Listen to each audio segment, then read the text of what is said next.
Hello বন্ধুরা, আমি কাল বাবার বাড়ি গিয়েছিলাম। ওখান থেকে আমি মামার মেয়ের শ্বশুর বাড়ি গিয়েছিলাম। তারপর আজকে রিটার্ন করলাম।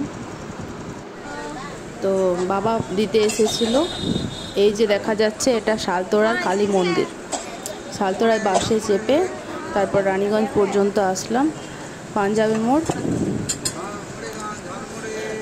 মোড়ে যা ভিড়, এখন যা জ্যাম চলছে। আসলে এখন দুর্গাপুর ব্যারেজে কাজ চলছে, তার জন্যই যা কিছু রাস্তায় যা ভিড়, সমস্ত গাড়ি রানীগঞ্জ দিয়েই যাচ্ছে, এদিকে রুটেরগুলো।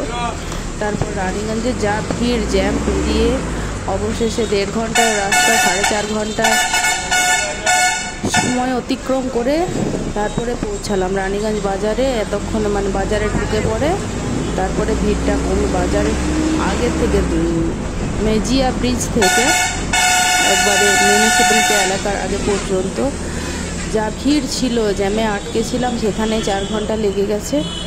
তো বন্ধুরা, যারা এই রুটে পুরুলিয়া রঘুনাথপুর তাদের যাওয়া হয়, সবাইকে বারণ করব এখন যদি খুব এমার্জেন্সি ছাড়া না যাওয়াই ভালো।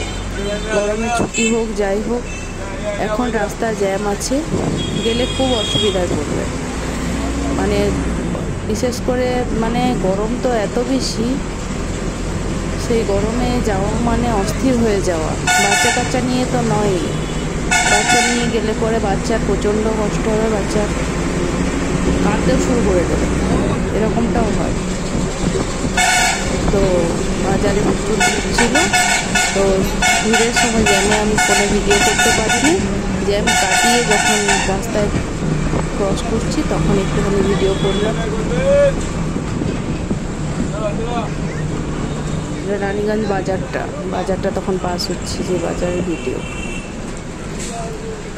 বাড়ি ফিরলাম 12টার সময়। ফিরে এসে পরে রান্নাবান্না করে খেয়ে দিয়ে বাসন মেজে পরিষ্কার করে তারপর বাচ্চাগুলোকে দুধ পাড়ানো। বাবা অফিস গেল, অফিসে ওকে টিফিন দিয়ে দিলাম, সন্ধ্যাবেলা একটু নাস্তা করে। তো তারপরে ও অফিস চলে গেল। আমি এখন জাস্ট ভিডিওটা এডিট করতে শুরু করলাম। এই ফোনটা নিয়ে বসলাম, বাসন টাসন ধোয়া হলো। আচ্ছা, এখন তো গোছগাছ অনেক কিছু বাকি আছে, যা কিছু নিয়ে গিয়েছিলাম